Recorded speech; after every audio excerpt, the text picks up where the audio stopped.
Hey guys, it's Sunday. It's actually Monday at 12:12 a.m. And I pretty much didn't work on the grinder today. Um, got my yard work done. Just straightened out odds and ends. Um, I'm working on the grinder. I'm just going to work on just this one element. And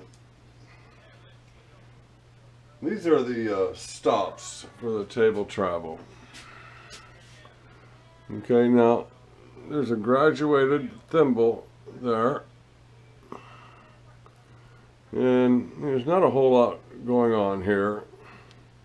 There is this hole here, this set screw, and I've got one taken apart already, and it's a little odd that the set screw, under the set screw, I found something. And it doesn't really look like it's broke off of anything. At first I thought maybe it's a, the kind of set screw that has the,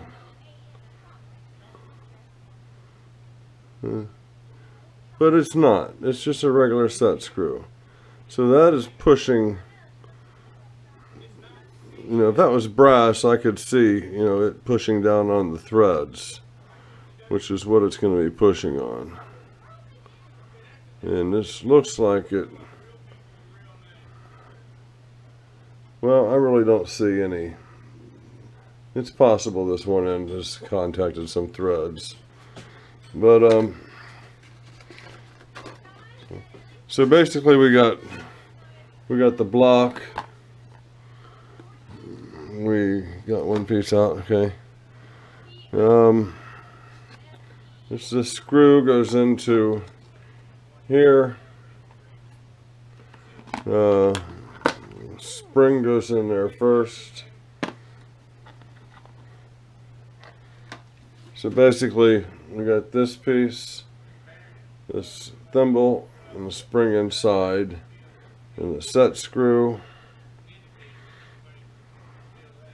And that's it. I don't think this is a movable object here. I think this is, I'm getting it cleaned up and get a good look at it, but I think that's just the way it is right there. So I'm going to clean up this one and get it reassembled before I tear down the other one, although, this one's pretty simple. Nothing like the cutter, the powered head, which I'm still not. Well, I'm pretty confident that's the way it goes. But there's photographs, and I tell you, there's one thing I wish I had is a universal tool holder.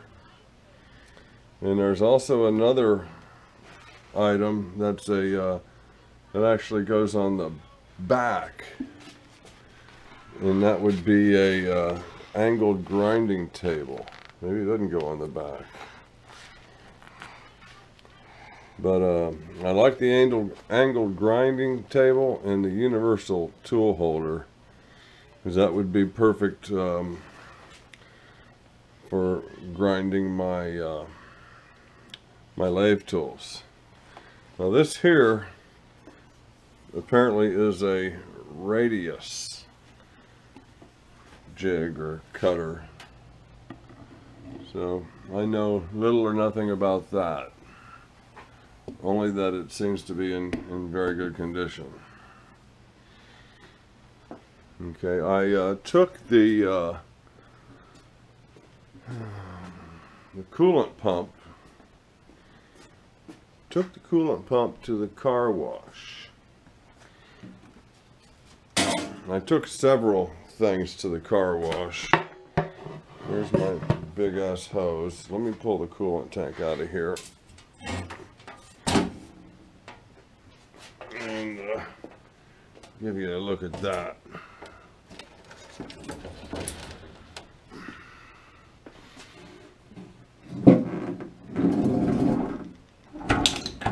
Oh, there goes a caster.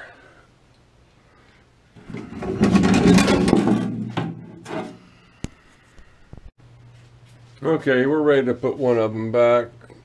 Let me turn Keith down. That's the spacer setting there. Okay, I lost a part between here and the grinder. Basically the grinder through my T-nut. But here we go. We got the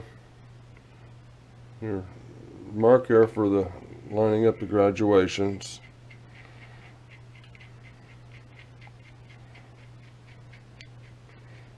Get the threads nice and clean.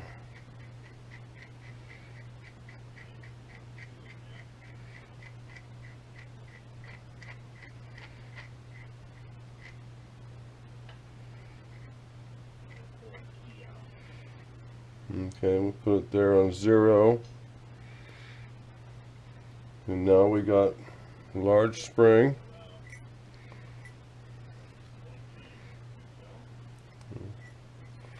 Let me see which end fits in here best. That one seems to fit a little squarer.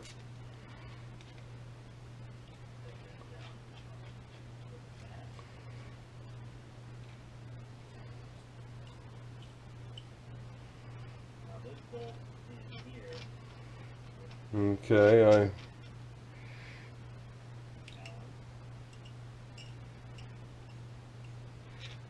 have no idea why you would need to tension that.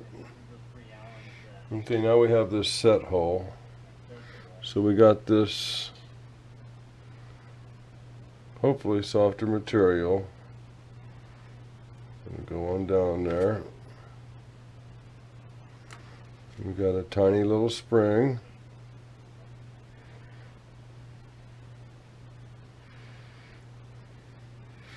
And then we have a set screw.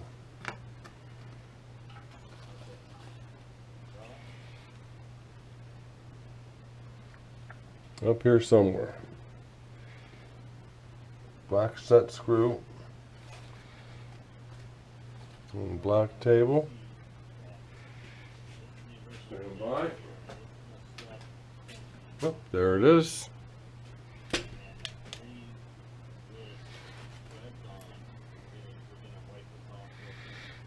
Get my wiggler on there.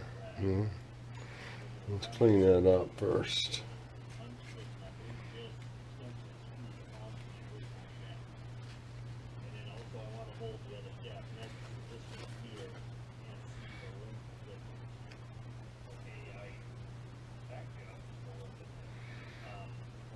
Okay.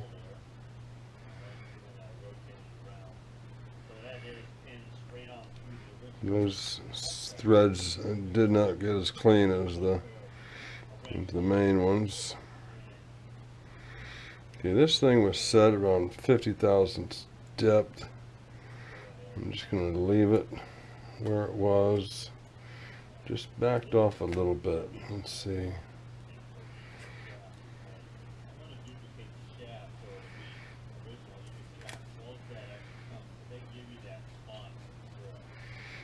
Okay, we'll go with that.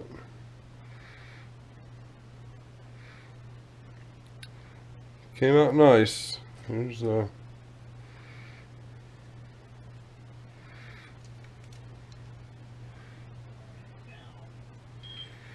there's the diff.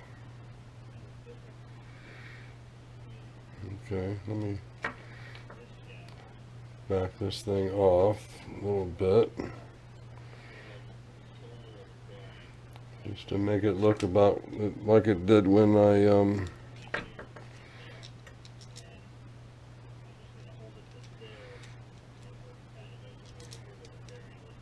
okay, doesn't go in deep.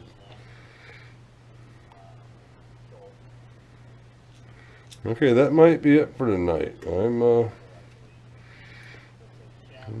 thinking about going in the house and doing some dishes.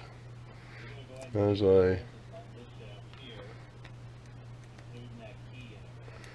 I start taking this one apart,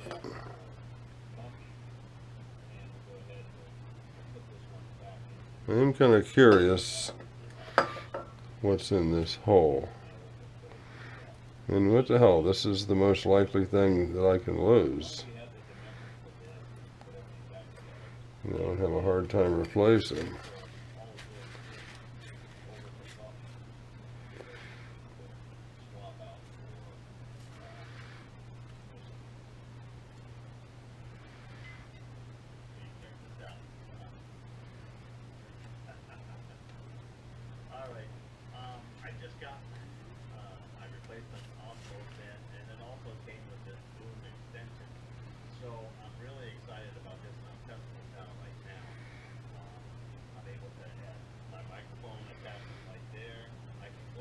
Okay.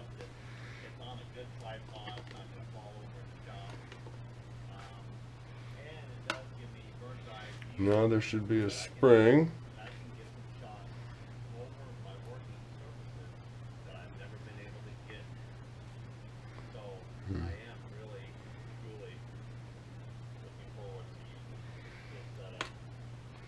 No, there should be that plug.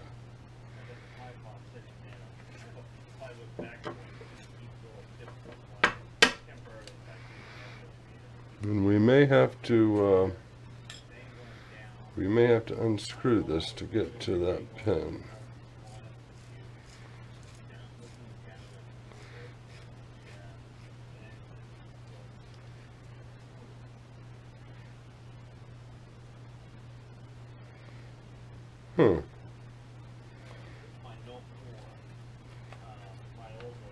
Seems like.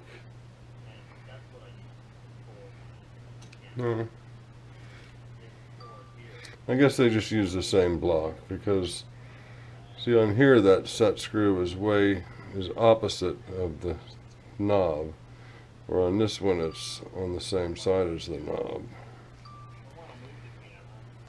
Yeah, it's installed correctly. So they just use the same part.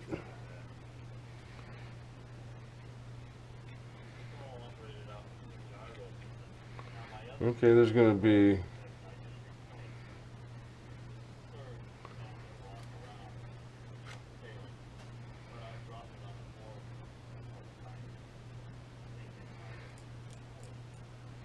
nothing in there at all.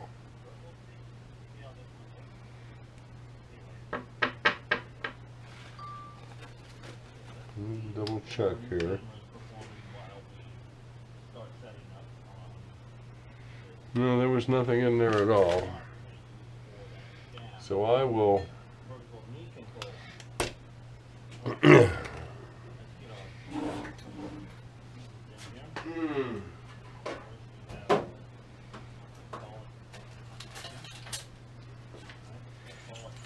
got some brass. I'll make a pin.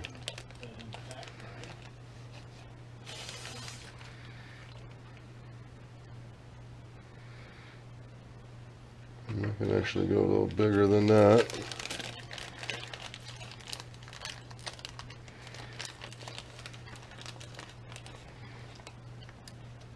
Okay, let's go with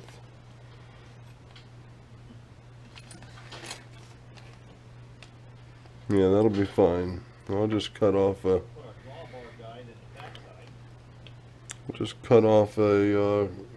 eighth of an inch of that and put down there under the spring.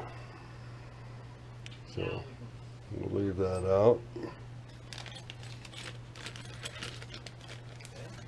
That is a where did I get that at? I think I got that on Amazon.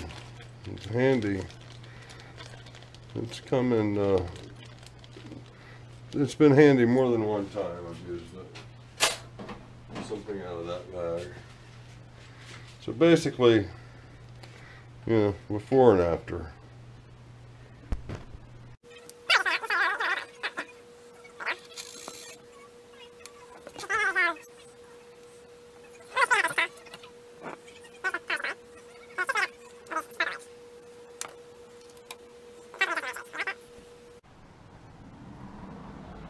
Just a little update on the cutter grinder. So we have oil in these reservoirs. This one was the one that wasn't working at all. I took the nozzle, for lack of a better term, so I'm going to give it a pump and see if that won't overflow in the time of this video. All these oil lines were completely buried in fines mixed with oil, grinding dust and oil, which is kind of like molded steel. You know, say it was I never thought I would get it this far, but you know, you get so much done, you say just a little bit more, and pretty soon, you know, I'm not done with this yet. Pretty soon you want more. So, all that's exposed. I pulled, let's see, that's coming up any. It's not the cleanest oil. This other oil doesn't have any discoloration or anything. This has like a film on it. I think maybe this pump could possibly be rebuilt, maybe some new seals. And I'm also thinking of taking this hose off the manifold and running high pressure air through that. But that's kind of a catch-22 because the nozzles, for lack of a better term, have just pinholes in them. So I think maybe I'd have to disconnect all the nozzles and then do that. And maybe replace all the nozzles. I don't know how. If they are specific to a location where they limit the amount of oil, there's nothing else here that does such a thing. I wiped the head off a little bit, and I determined I'm not going to remove that. I'm going to clean it in place. I've further confirmed that the V-ways are on the saddle are getting oil.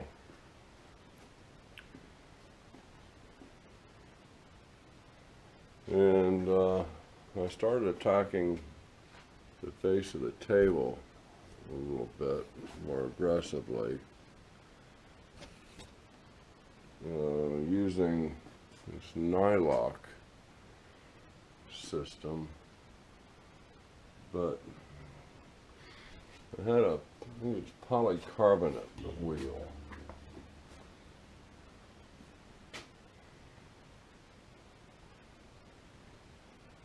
That's what a used one looks like.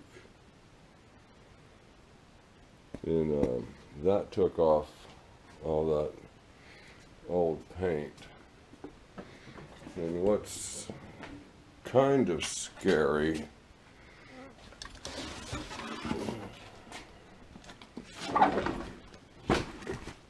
is I have another one,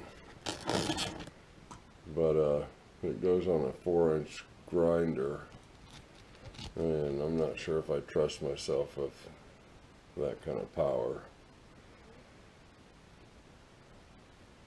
There's a polycarbonate polycarbonate abrasive wheel. The little Nylock wheel did a great job. And no complaints there. You come back here, there's still, well, actually that is just starting to overflow. I'm going to give it another pump. This one hasn't done anything, and that's the one that was working good before. Well, it was working. I don't know what good looks like.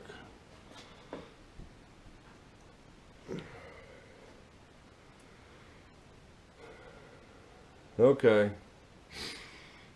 I took off these clamps, and they go up under the saddle, and basically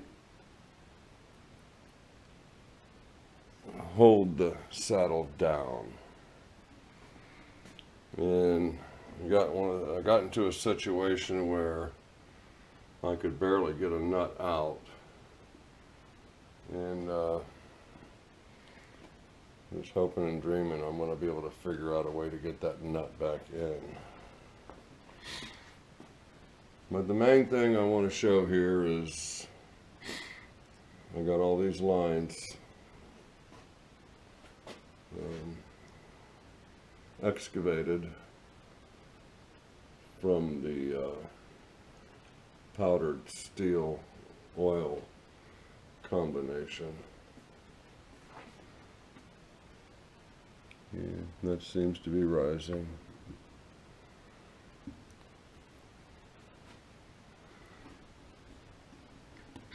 Okay, that's it. I need to go walk the dogs, go to bed. The wife is cat sitting at a friend's grandmother's. Luxury retirement living, swimming pool, spa. Yeah.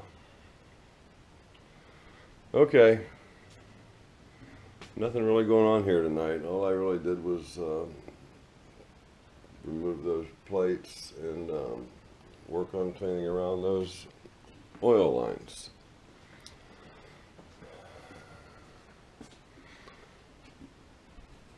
Okay, that's the update.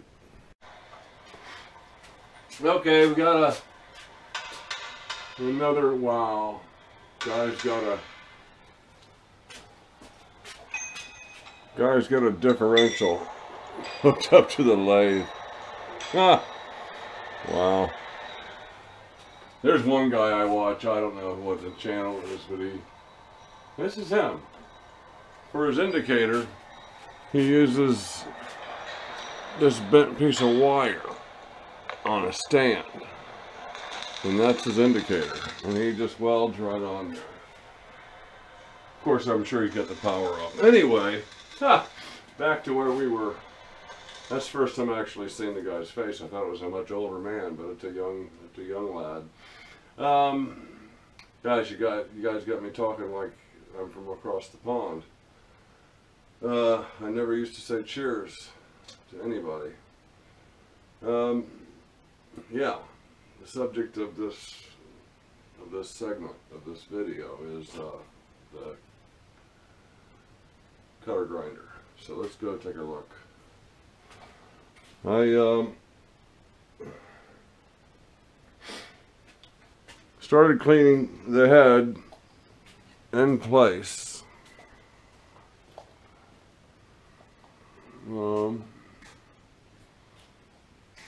It looks, let's go shut that. Looks a lot better.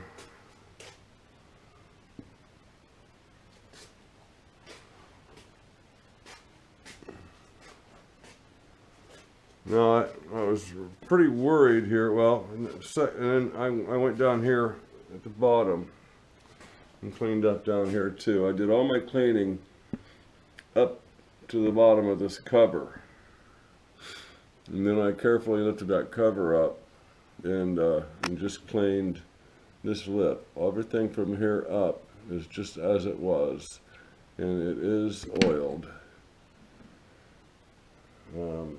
So I'm happy with that. I know the oiler's working. I think the oiler could work better. Now, I was real concerned about these bearings. Still am a bit. That sounds much better than before. And what I've been doing is I've been running oil through here and working it through, trying to rinse out any schmut that's in there. And on this one, the oil, I'm definitely bringing something out of there. I'm getting some dirty oil out. Now this back bearing, the oil is actually looking a lot cleaner. And despite what you're hearing now, it is much quieter. I'm sorry about the picture there. That segment was solely just for the sound. And I think I had the microphone over there. Yeah, let's do it again.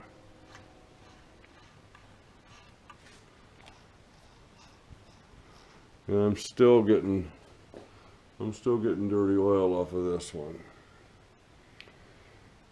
So, got it cleaned like from here up. I guess that's all of it. This thing is doing its job. It's permeated with oil and whatever, but it is keeping the tower there clean.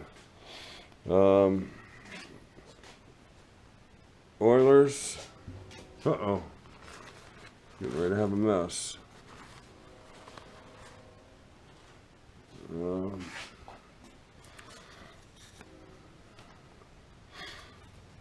Okay, this oiler is back to where it was before, working what I think is, like, I have no comparison, but it's putting oil up here. This one wasn't working at all. It just barely. And I took the, for lack of a better term, I took the nozzle off. And so here's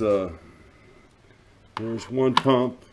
It goes straight down. The second pump that stays up. So is that normal? I don't know if I bragged enough about exposing all those oil lines or not. But that's where we are, Wednesday morning at 4 a.m. There's my pile of trash, and I am spilling oil all over.